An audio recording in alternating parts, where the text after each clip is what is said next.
How do you feel about being called crazy? Where do you believe that narrative came from? From me doing crazy shit?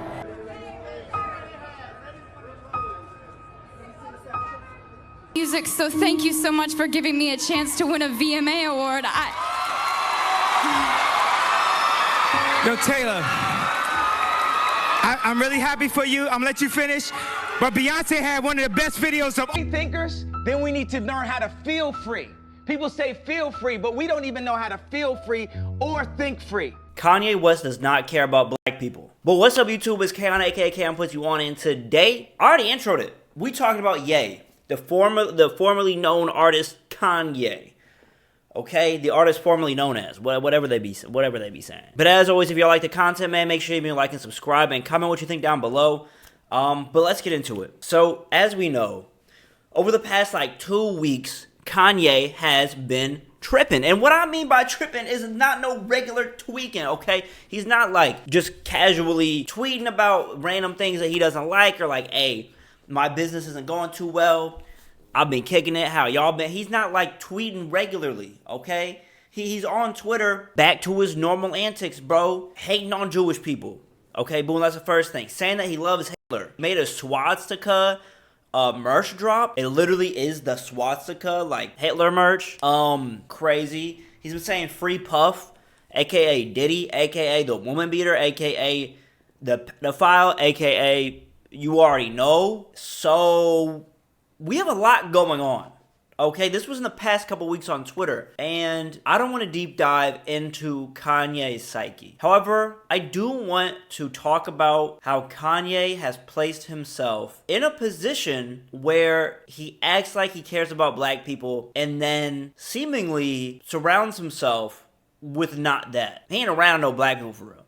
And I want to get into that. So first, I feel like with Kanye's antics, I feel like the center point of all of these issues is that Kanye wants to be in control without being controlled. I think that is a normal thing to want.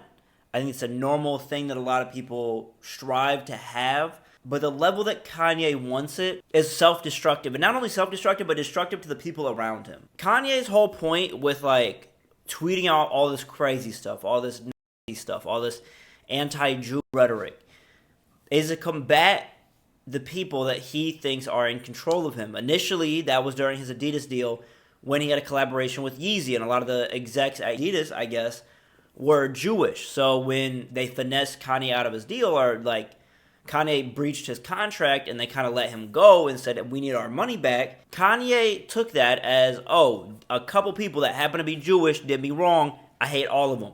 I hate all of them. Classic racist rhetoric, okay? Well, one person might do you dirty and you generalize an entire group of people. That's kind of where like a lot of this began, was his Yeezy brand. I feel like we didn't really see Kanye kind of yearn for this control, this freedom, this power to do whatever he wanted until Yeezy.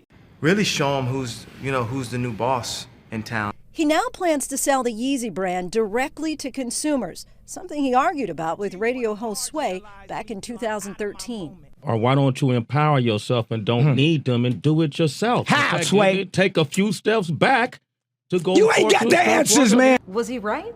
You know what? I will go ahead and say Sway had the answer. We kind of see a buildup of that. That's kind of step one.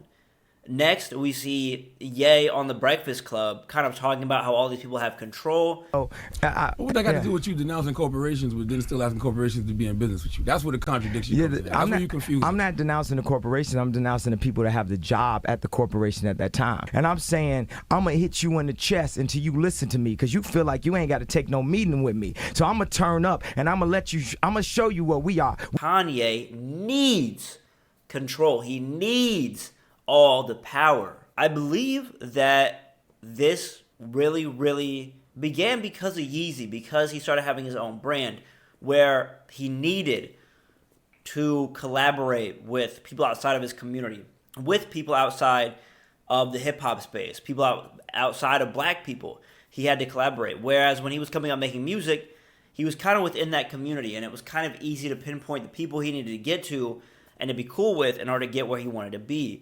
We see this with like the Rock Nation execs.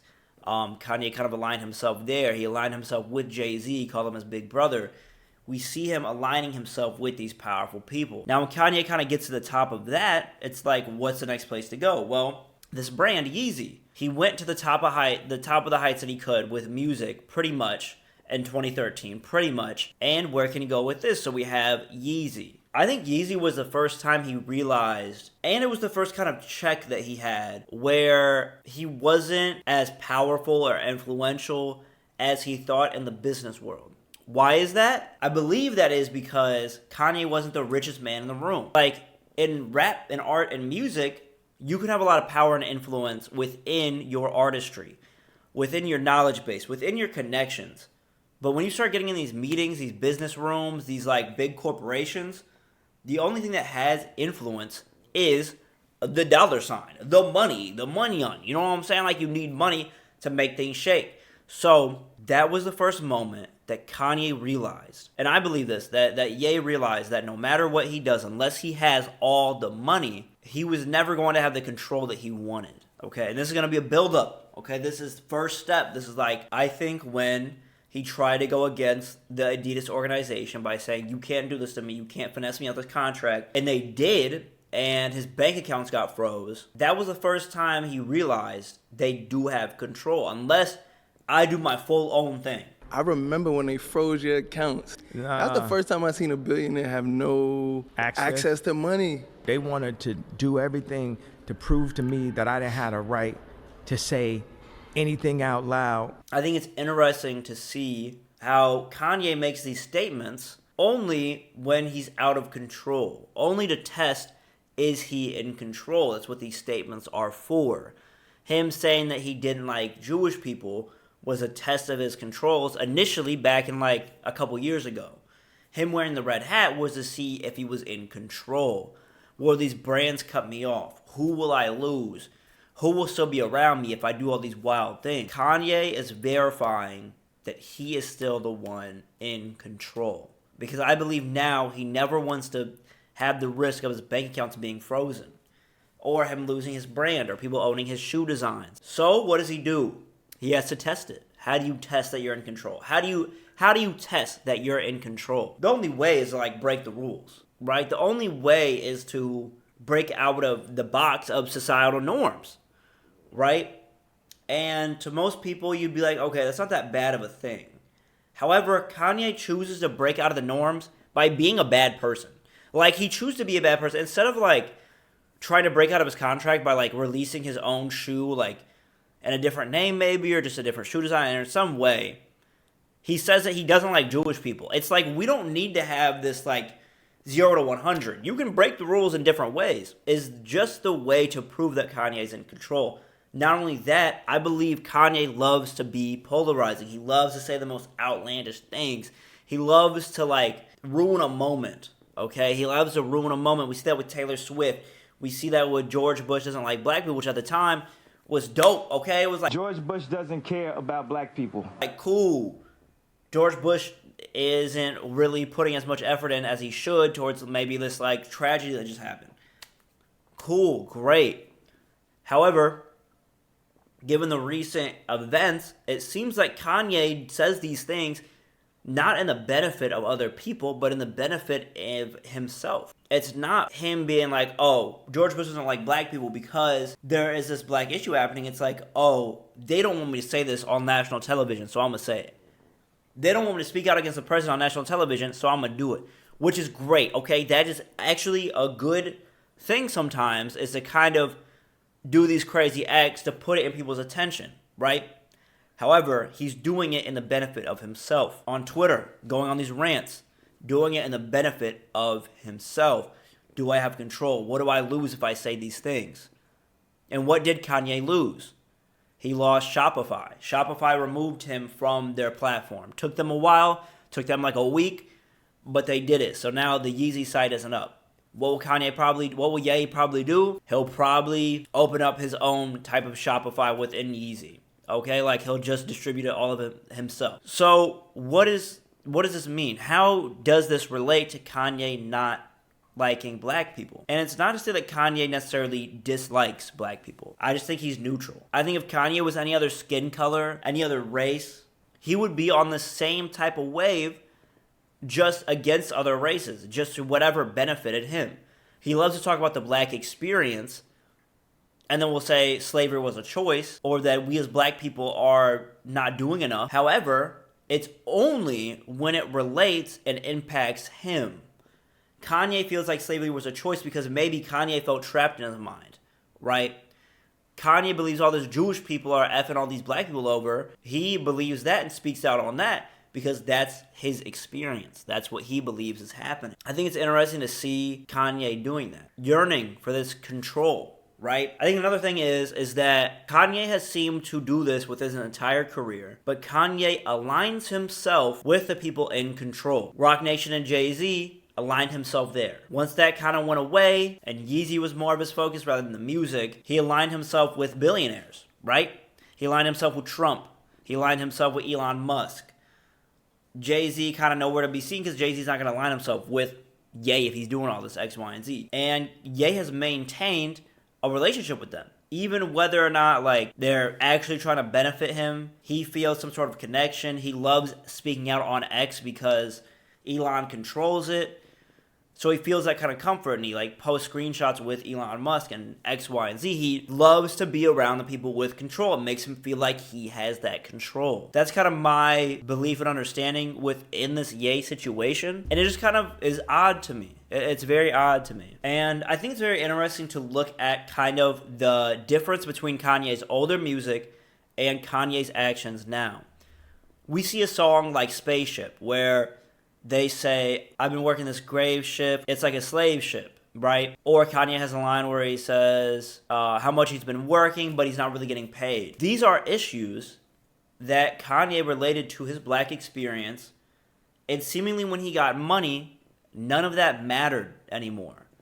It's like he really truthfully lost that connection, that grounding, that relatability, that understanding. Now instead of being like, oh, these struggles are like, this is happening, he can really only see within himself what's going on. I think that's normal for a lot of people. However, I just think Kanye's actions are so egregious that it removes him from that norm. Like his actions are insane, bro. Like his actions are wild. It's unfortunate to see Kanye kind of lose that relatability, that grounding. Again, I mean, he even talks about, I think Jesus Walks, I think is the song. He kind of talks about how radio won't play him because he's rapping about Jesus.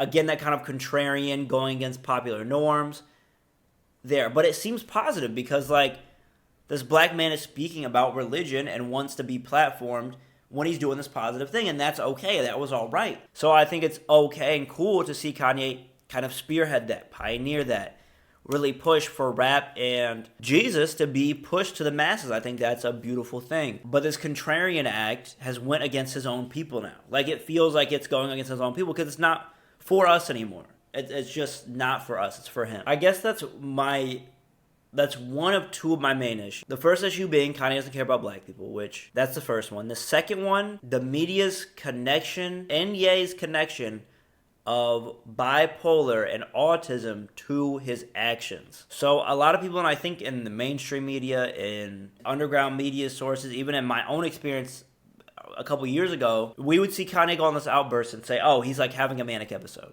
Oh, this is just his bipolarness. Like, this is him being bipolar. And he even says he has autism now. So you could say like, oh, this is autism. However, I had someone recently talk about kind of them feeling uncomfortable speaking about them having bipolar because it was connected to Ye, right? Because bipolar is looked at as this outlandish, crazy, insane thing with these manic episodes that are uncontrollable. And there's nothing you can do, and they're gonna go on Nazi rants and gonna go on like crazy, insane swastika merch drops. When in reality, bipolar is such a spectrum. Autism is such a spectrum. I think it's disingenuous to all people with bipolar disorder, all people with autism, to relate Kanye's anti-Semitism and bad behavior on that. Not to say that people don't have manic episodes and do things that they may regret later, or they may make mistakes. Being bipolar and autistic doesn't make you a Nazi. Being bipolar and autistic doesn't make you hate Jewish people. Being bipolar and autistic doesn't make you say, I love Hitler. There's a lot of build-up, a lot of behind-the-scene things, a lot of Kanye's psyche within his mind, aside from that allow, I think, kind of these mental illnesses to really take form in this sort of way. I think it's damaging to people with bipolar to connect Ye's actions of like these egregious things with just being a manic episode. Like, that's to say that bipolar disorder and autism encompass Ye entirely, which for no one, their mental disorder doesn't define them 100%. Like, we can look at people more on a holistic basis and see that people are more than their mental illness or whatever they have going on mentally. Like, there's many factors that play into that. And so that's kind of like what I really wanted to get across here. But I do think it's important to acknowledge that, like, not all bipolar people act this way and not all people with autism act this way. And often not, in my own experience, I haven't experienced this, right? Like, within my friends, within family, within people that I know, I've heard a lot of religious rants, but I've never heard of a Nazi rant. I'm just gonna say that. That's me. That's my experience. I don't know if it's different for anybody else. But what do you guys think? What's kind of your opinions on this? I'm honestly all over the place in terms of like kind of how I feel about Ye, how I kind of sympathize and empathize with him. It gets harder by the day. Like, the more things he tweets, the harder it kind of becomes. But as a person, I do have empathy for kind of Kanye wanting control. I think we all do.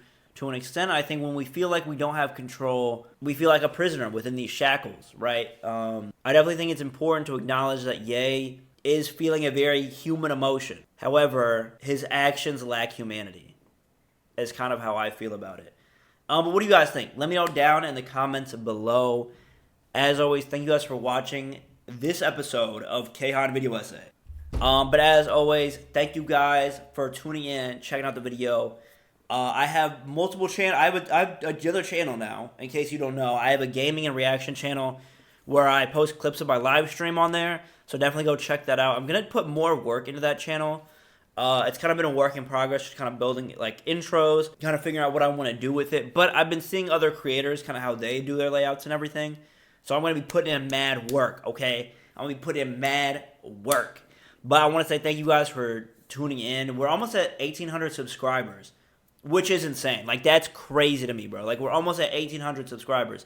So thank you guys for tuning in. I really appreciate it. I love doing these video essays and kind of like just seeing how everybody thinks. Being able to get my thoughts across in this way. And I have a lot of exciting things happening. So definitely go check out my Instagram, my Twitter, my TikTok. Because I post a lot of content on there that I don't necessarily post on here. And as always, I love you guys and appreciate you guys. Peace out. Be smooth.